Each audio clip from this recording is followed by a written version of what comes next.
Chair, I would make that motion to start the process of adding Doran to the lease and after we get confirmation from the lessees. Anita, second. Questions? All those in favor? Opposed? Abstain?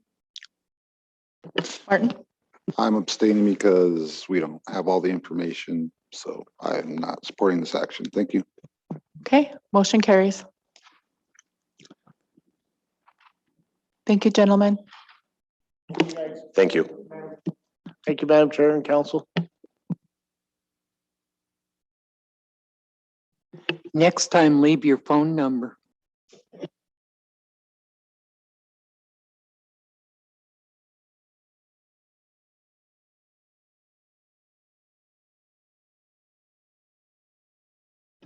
Okay, next up we have Greg with the EKI discussion. Good morning.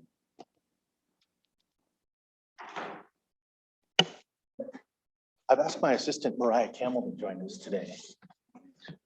Good morning, Mariah.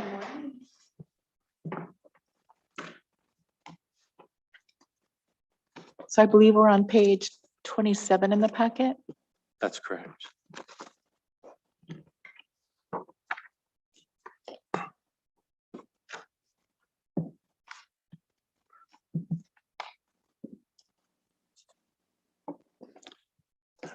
Good morning. Thank you, Madam Chairwoman and council members. So EKI has approached the organization with a proposal to amend their promissory note, which is in effect as of July 31 of 2018. And they proposed terms that would extend the maturity, that would modify the method by which the interest rate is calculated, that would change the due date to September 1st in 2021 and in subsequent years. And so what we're prepared to talk about today is to address any immediate questions that you might have about the proposal, to talk a little bit about the impact to the cash flow that comes into the organization, the interest that's being earned or expected to be earned on the note, and what impact that might make on our existing budgets, as well as what positive impact that might have, pardon me, on EKI itself. So part of the executives, are there any questions as we kick off?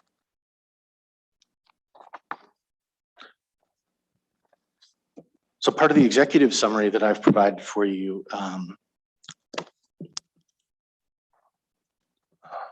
want to direct you to the page number so that you're looking at it as I'm looking at it.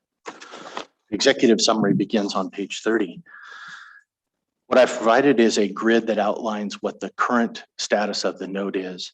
We're expecting a interest payment for $915,000 imminently, which would be this year's payment.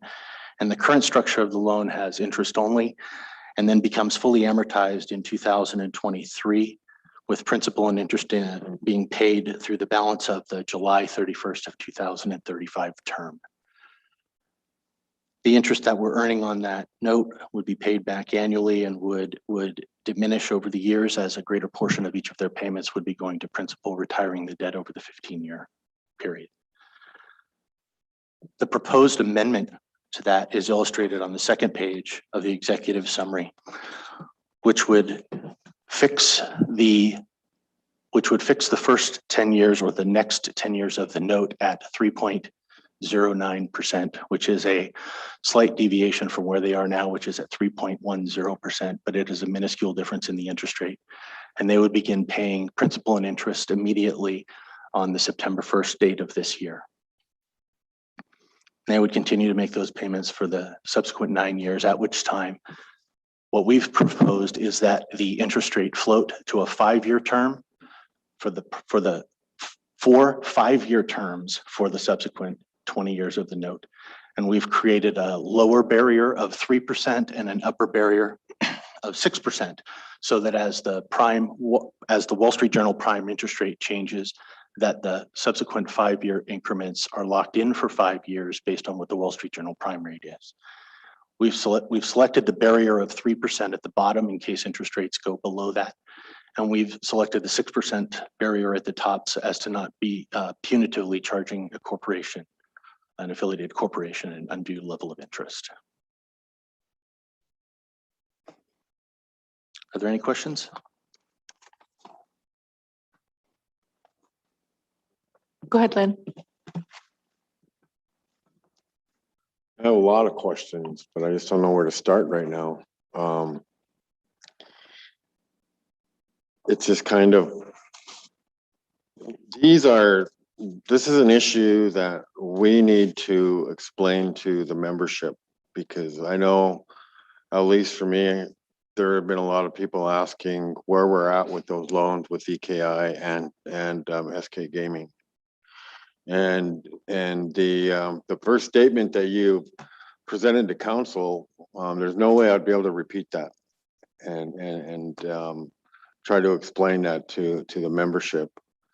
All they can recall is we lent the $30 million to UKI and SK Gaming at a 6% rate, and that's what the membership was understanding, and that's what they were expecting. And then throughout the past years, we've worked with EKI on some of their issues because of their strategic plan, which was very successful and very productive and brought in a lot of revenue because of that plan.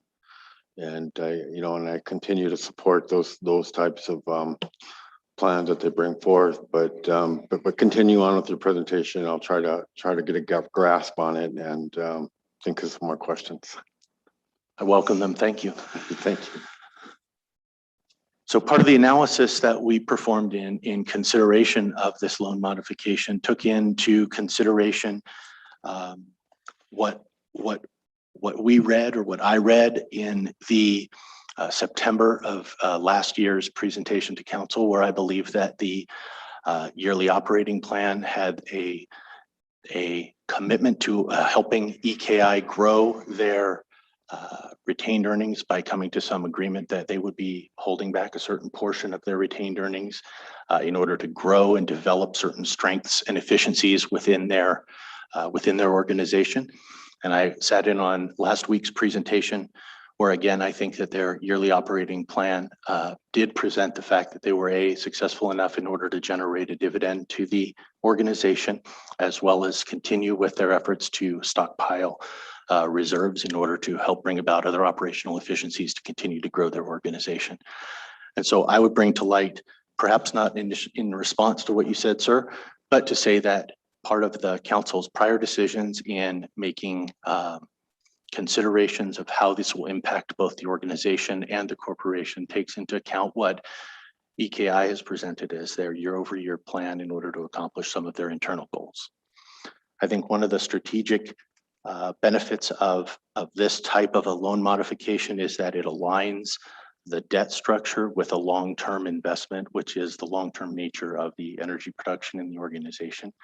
And it aligns what was a 15-year note to a 30-year note, which makes the lending facility or the credit facility parallel to the long-term nature of the financial endeavor. Carol? Yeah, I'm interested in the strength of the company, and then also, like Glenn said, the membership. But I think it's a business decision. I really think that if it's the best thing for the company, which I never want to see this company go down, I want to see it be strong and make money for the people. But I think as long as we're getting the proper return on interest and they're paying their loan, and they've been pretty diligent about that to this point, I think they've got a track record that we can kind of fall back on and say, you know what, we need to work with them as much as possible, because if it makes the marketing, I think it's the marketing, you're trying to be able to have the revenue behind you when you go out in the market and say, yeah, I'm not the best explainer of all this stuff, Brian, but yeah, I think I get it. And I think as long as everything's going to be paid back in a term, but we're getting a proper return, I'm good with it. Thank you, Madam Chair.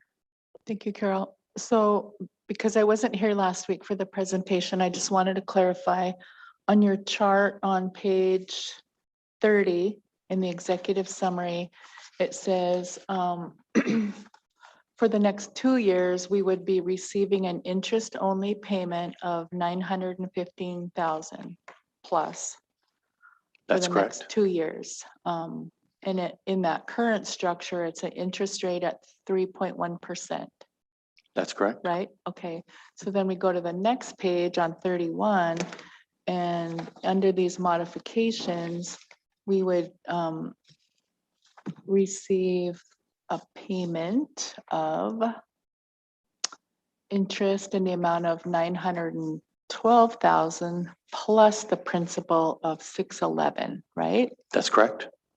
So we'd actually be receiving more. And then next year, the interest is going down, but the principal's going up. So I just wanted to clarify that, see if I was reading that right. You are reading that correctly. And then in 2031, it would be determined by the prime rate, the floor of 3 and the upper limit of 6%. That's correct. So. That's okay. correct. And then All right. those periods would be fixed for 5 years at a time at that prevailing rate of interest, and then would be subject to reset at each 5-year interval going forward so that it could be adjusted to a market level interest rate. Correct. Okay, I understand it. Brian, did you have something to add?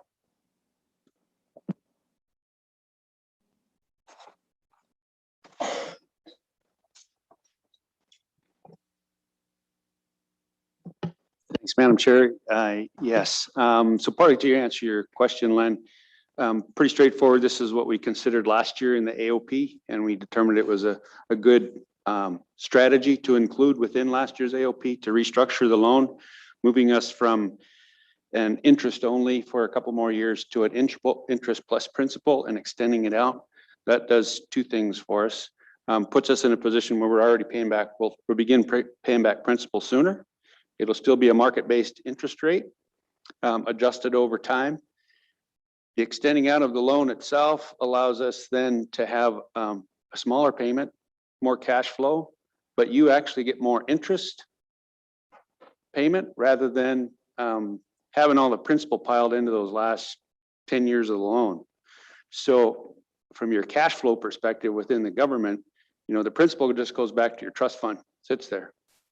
The interest you have flexibility to use, so you actually increase your flexible cash as the government, and in that restructuring, it gives us more cash as well. So that's the strategy, and this is an implementation of that strategy. Martin? Madam Chair, thank you, and thank you, Greg, and all your staff, and Brian. Appreciate all the time you guys took on this and continue the discussions we had last year. So with that, I'll make the motion to amend the loan agreement and the security agreement promissory note, please. Okay, we have a motion by Martin, second by Ellie. Any further questions? All those in favor?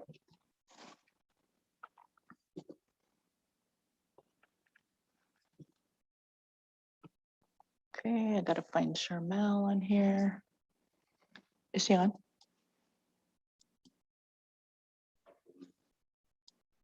Looks like Charmel might have dropped off. Opposed? Abstain? Motion carries unanimous with Charmel out of the room. Thank you. Thank you, Madam Chairwoman. Congratulations, Mariah.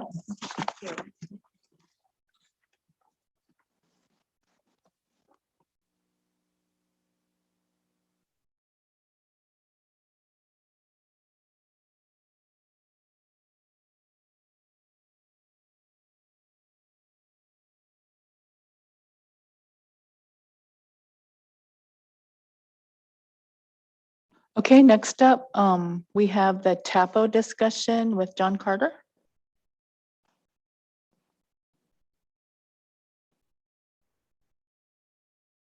Is John here?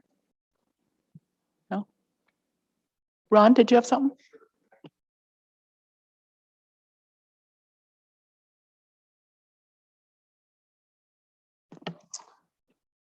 So just to kind of put in context, the morning discussion today, it was just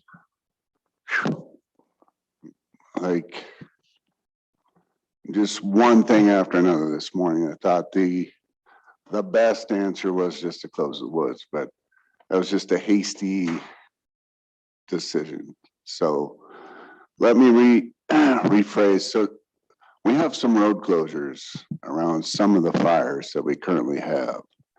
And talked with Rick, and Rick said he could provide some support, some personnel to staff those. And it's, you know, for the ICs, talking to Rick and talking to Art and Big Rob, that is a concern for them. So if we can cover that piece, for me, that would be great. Because when I heard we couldn't, as a reaction was, well, let's just shut down the woods. But that's just a hasty decision. So looking at things, in my opinion, you know, we did take some rain. It's not over. We do have some colder temperatures coming, perhaps more rain. And certainly the season's not over, but truly, I don't think we're to that position. I was just frustrated that we couldn't close areas. In talking with Rick and Tony on their strategy, is one I support, is we'll close those areas that have current large fires in them and try to keep public out for the safety of the public and the firefighters, and just to provide total focus on the fire as opposed to worrying about where those folks are going.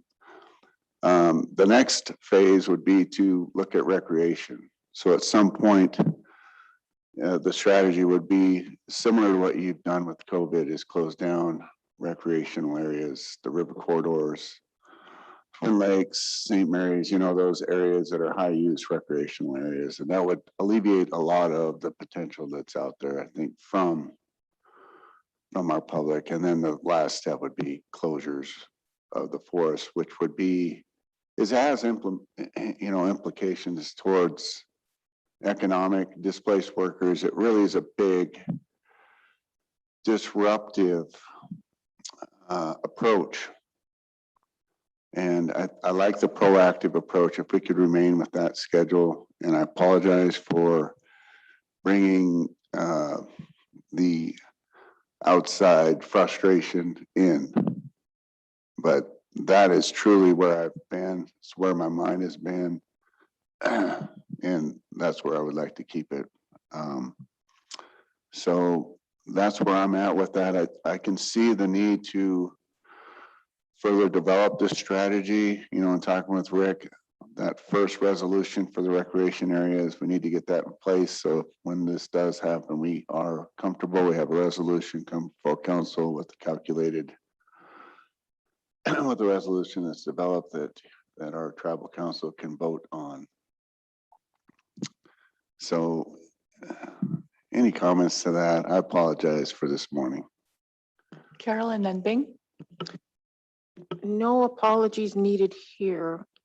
You are just trying to do the best you can for what you think could possibly happen. First question, was that fire actually up in Boulder started, you think, still by somebody, arson caused? 100%. In my mind, yeah. With that, It's under investigation, but sorry. no, I would have let you finish. But with that being said, that makes me feel like it might be the best step, but I understand all of the ramifications behind closing it down and the loss of jobs and whatever else. But I'm still thinking we can mitigate for that by putting those people out on the ground and doing an active not marketing, but campaign on, if you're driving down Highway 35 and you see somebody coming out of the mountains, what do they say on fires? You make sure you know what kind of vehicle it is, color, and if you can get a plate, get it. You know, at least you have some ideas. I mean, we've got people everywhere, and if we can do some kind of campaign where people are noting when they're driving, let's say up in Evero, and they see a truck coming out of somewhere, they can easily get down some information easily to help try to stop this mad person, from doing this. Because next time it may be in a worse area, an area where there's homes so close together and there's so many trees that it's gonna be gone in an instance. It's a scary stuff. You make a good point. So the we tip, that's called we tip. There's a 1-800, and you brought this up in our meeting. Go ahead. It's 1-800-47-ARSON, or the website is www.wetip.com. And that's where you can report suspected arson anonymously. So, Madam Chair, it needs to be broadcasted and advertised to Right. this reservation public, so they know that when you're out there, be diligent about it and call it in or do whatever you have to, but at least note in your own mind or somewhere that you've got this information, and if something happened to start, at least there's somebody that can say, well, yeah, I seen a truck come out of there, and here's the color, and here's this and that. Because it is anonymous and is, so last year, we had that fire, it's called Little Bitterroot. Someone lit it right off the road between here and Hot Springs. And we're dealing with that fire, I think it was 260 acres, but we had a handle on it. And a mile down the road in broad daylight, right between that fire and Charlie Gardapure, he was stationed on on the road. They lit two more. So the closure itself doesn't eliminate that. I don't know if you guys remember the Shalai fire, but we had a road closure. We had people on every road almost, and we had a road closed, an individual on that road where Shalai was started that left, and 10 minutes later, somebody came in behind and lit that fire. The closure itself won't eliminate those types of fires. And what we don't see right now are any of the other types of fires where they're accidental in nature, where they did this or a camper did that. It's not that. These are acts, in my opinion, deliberate and of arson, in my opinion. So it wouldn't stop those, is my point. I don't see equipment starting fires. We haven't had any timber sales start a fire. We haven't had anybody out picking huckleberry accidentally park in the grass, start a fire. It's not been like that. We got people going in at 3 a.m. and lighting places on fire, and a closure's not gonna stop that. Okay, Bing? Thank you, Madam Chair. Hey, Ron, your statement about being hasty and about closing the woods, I don't think it was. I think it was smart, because what you're trying to do is protect homes like our young lady in back there. Almost lost her home. She was, evacuated from her home, and she didn't know if she was going to have a home or not when she got back, And it's smart. I think it's damn smart to close those woods, right now. And, to me, there was two different issues brought up this morning. One was close the woods. The other one was road closures. So Rick was going to do the road closure issue. You guys were going to wanted to close the woods, and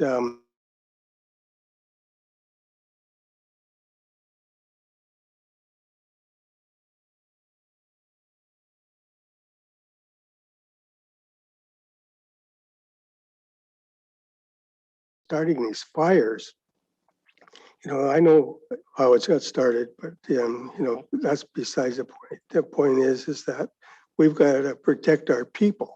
That's what we got to do. And by closing these woods in areas where there are homes, it's going to help. Would help with these homes, protecting their homes. Because like I say, this lady back here, she didn't know if she's going to have a home to go back to when this started, But a lot of people up there did lose their homes, so they don't have a place to go to. And it was because of somebody starting a darn fire. And I really appreciate your comment, Ron, about it. And I don't know if you had a little meeting with Tony and not about what you stated here earlier. Frustrations, I know, to get the best of people, best of individuals, but I really appreciate your comment about closing it this morning, and I was all for it, to close these darn woods because, of these type of issues. And I still support closing them, Ron. So anything you bring in here and you want to close it, I'll support it. All right, thank you. Yeah. I hope we don't. Any go other to that comments? point. So Michael?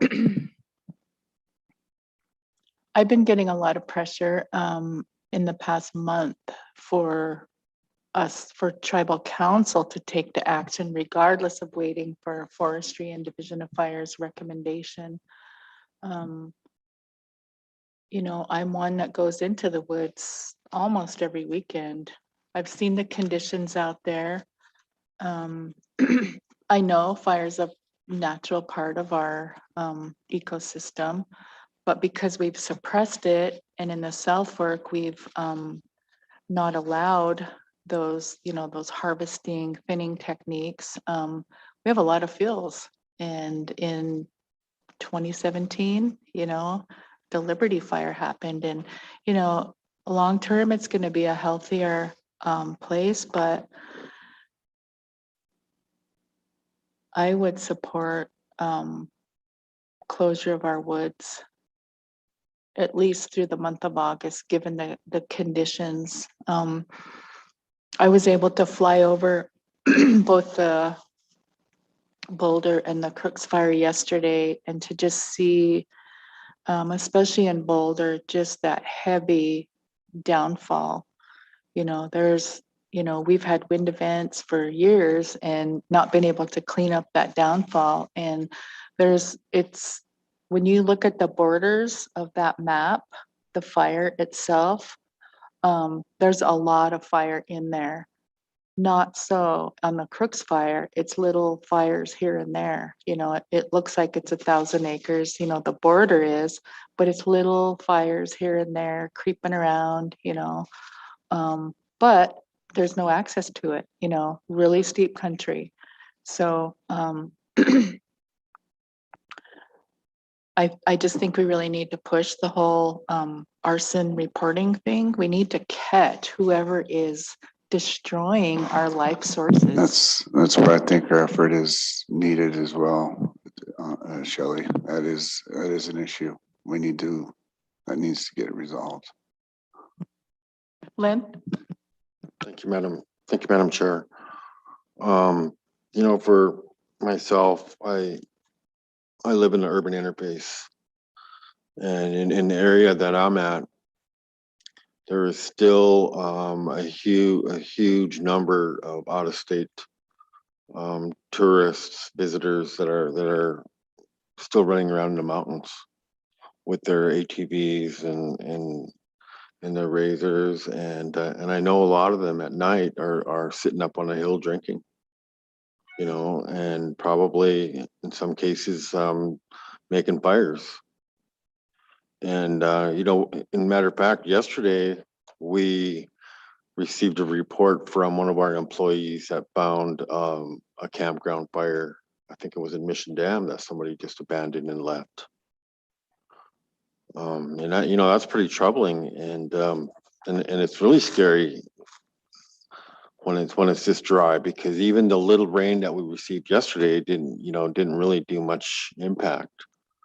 So at this point in time, I would support doing a closure of various recreational areas on the reservation, just like you mentioned, just through the month of August, and then we could see where we're at in September. If things have not changed, we continue to keep it closed. But I think we just need to get everybody out of the mountains right now. Yeah, so I like that comment, because I would like to look at the recreational areas. I wasn't a part of those discussions, but that does make sense in some ways. It would be less of an impact on the displaced workers. It would not hinder some of the programs that we currently have, but would eliminate some of the activities at the recreational area, at least the attendance. On a larger subject is probably, do we start like the Forest Service, you can't go everywhere in the Forest Service and camp. You got to go to a campsite and it's designated and that's where you go. And it just seems like here that we've got a lot of visitors now in the last couple of years, and you'll find people all over the place. And because they've got a permit, they feel, and there's nothing in the permit that says they can't be. And the ATV, UTV use, I mean, you go up on some of these roads, man, it's just, they're bombing around, and it just seems like, I'm wondering if we need to start regulating that. I mean, I know that's on another subject, but you must live towards Jetty or any of those areas. I mean, you can go up there anytime and see a bunch of people riding, and you just have this feeling like this isn't probably right. Yeah. But yeah, let me talk with Tony on that strategic approach. We'll come in on Tuesday and report up again and talk about that recreational piece and see what those areas are. And then go from there if that's okay with council. So go ahead, Martin, and then Carol. Thank you, Madam Chair. And Ron, again, thank you and all your staff, crews, everyone else out there. I think on our side, we can do a better job working on the communications to make sure that we're promoting kind of the safe activities, and then also this is honestly the first time that anyone's really talked about the arson in public. It's been this little weird secret, and I don't know if we're not supposed to talk about it, but I think that's something that we should be very proactive on, rather than reactive, instead of sitting back. I've heard the rumors, but I don't know that it's out there. And so I think that having people be more aware, like Carol said, and those type of things are really important for our communities to protect ourselves. Because if I have a friend who's evacuated up there, and I'm up there, so if people are up there, we should be paying attention to them and documenting it and that kind of things. And so as a community, I think we can do a lot of the eyes, that kind of work for you guys, and that way you guys don't have to worry about it, and you guys can worry about what the priority is. So thank you. Thank you, Martin. Carol? Yeah, Madam Chair, I just wanted to say, Ron, is that you should always be in the discussion when it comes to this kind of decision making. And I know you weren't trying to despair anything that's been done to this point, but I feel comfortable when you're in the room, because you're the fire management officer, and we don't need somebody else somewhere else making a call that really is your decision to advise the council on what should be done. And I'm still with Bing. I think it needs to be closed, and at least for a month or something to protect ourselves. Yeah, I think I'll talk with my, with my team and just talk this through.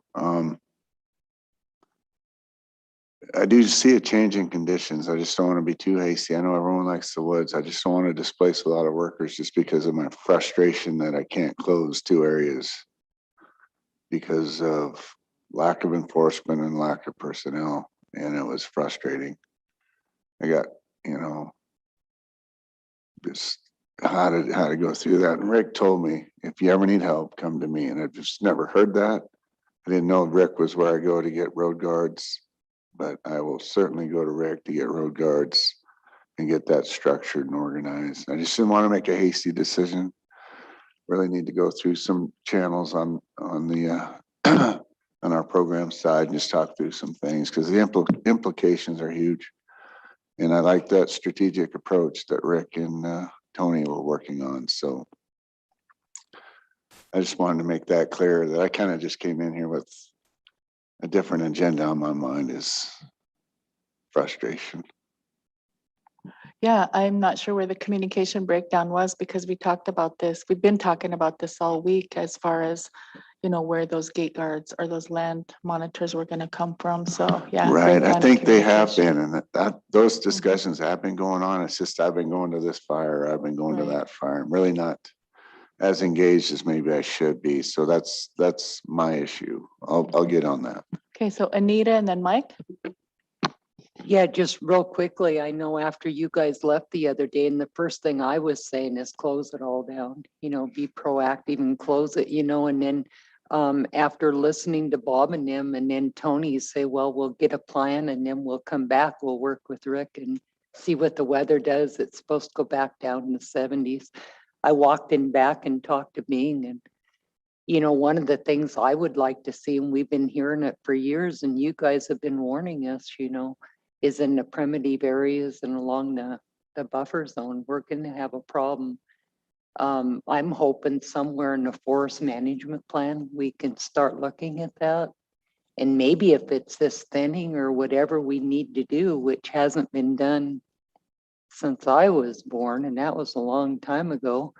So it's just got all that buildup up there, and we're going to lose it all.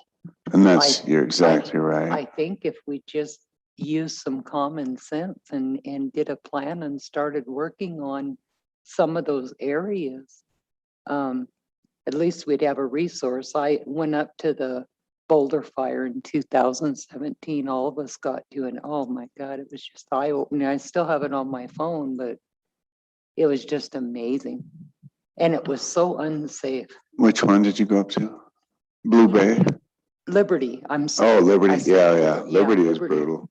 I mean, Thought it every was fire so we had that year was unsafe. I bad. mean, it looked like toothpicks and they just all fell down and you Right. were hanging up with little bark, so Right. you walk by, it could fall over. I mean, That's where it was a challenge to really get engaged with this one. At nighttime, you just don't want to commit your kids in there to get thumped on the head by a snake trying to protect a dead tree, but homes and people. So you're exactly right, though. We talked about that. I talked about it to myself all morning. I think I've been here since, started in '84. We put out every fire we've had in the South Fork of the Jocko. In some years, we've had 6, 8, 10 fires, and we put them all out. I mean, as fast as we could. We hit them hard, and this is how it is. If you put them out continuously and don't do any other management, one day there's going to be a fire. It's going to have all of that, and it's all available, and it's going to want to take it. And you're not going to have any options to stop it. And we're kind of seeing that up here in Boulder. We've had some discussions on timber sales and things of that nature, and I've been tossed because of the links or what have you. And same thing with the wilderness and looking at the buffer zone. And we need to do some stuff, proactive management, and really be thinking that way. And you might actually log a unit to protect lynx habitat at some point, because you stand to lose all of it with this fire. Just thinking out loud. I mean, I'm not a lynx expert or not, but we've had some battles and just talking about management and making decisions. And, you get something like this and it just makes all your discussions seem pretty trivial. So Mike, and then let's close up this discussion. Ron, I just wanted to have you reiterate, you said that you haven't seen any problem fires from recreational activity or economic activity in the woods? No, not this year. I have not. There has not been one start that I could pin back to anything like that. We've only had a handful of starts recently, and all of those, Finley, Boulder, were not accidental. They were set, in my opinion. And I don't know that for a fact. I'm not an investigator, but when I go in and look at the scene, it certainly makes a lot of, it looks that way to me. And we've been seeing that lately as a trend, is people starting fires at night when we wake up. Either we see them and get on them. But this one in Boulder, when it woke up, when it was running, I got video from our Finley Point Rural Fire Department that stood up and wanted to go. And for certain, it wasn't a lightning strike and there was no campfire. And I don't think anybody was doing any other activity there at that time. Okay, so the action we took previously this morning was to have Rick and Tony visit with legal about developing a resolution and present back to council. So I think we can still proceed with that, just taking into account the discussion that we've just had here. I think that's a good action that we could do, Rick. Go ahead, Rick. Yeah, thanks, Madam Chair. Just, I mean, for clarification, I think if there's any misunderstanding about pressure being applied, I hope that that's not the case. I think, Ron, you are serving us really well and really hard right now for a long time, and I think your frustration is legitimate that the incident command is asking you to close areas for safety around fires, and your staffing needs are really hampering that. And we're going to work on that. The discussion on Tuesday with the rest of the forestry and fire staff and Ron had a let's get a plan in place for when it makes professional opinion sense, if you will, to shut down. And that's what we're working on, and we can come back with that. I think that would be something that we can do.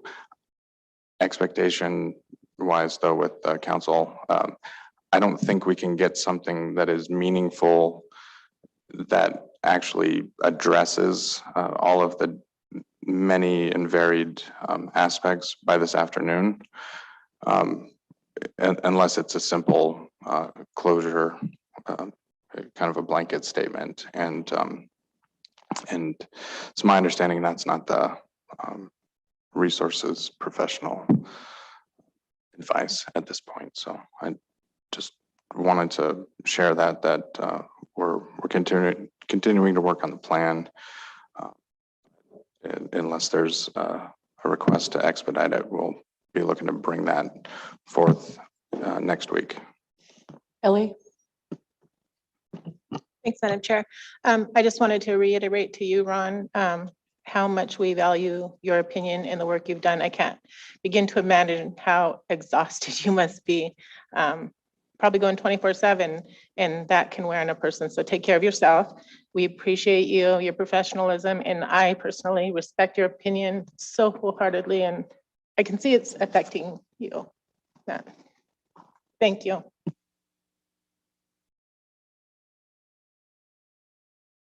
Okay. Thanks for helping me out, Rick. Thank you, Lambs Council. Okay, thank you.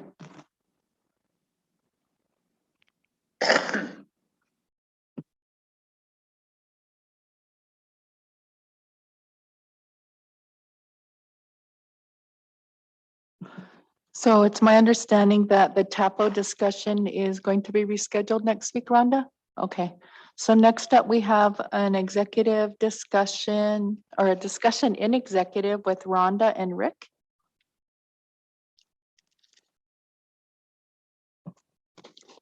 So we'll go out of regular into executive.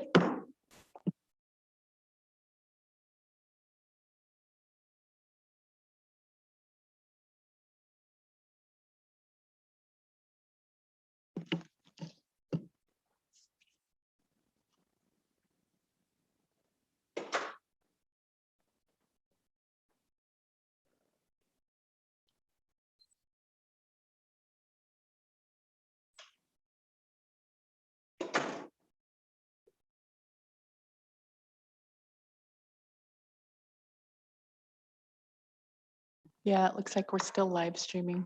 Take a minute.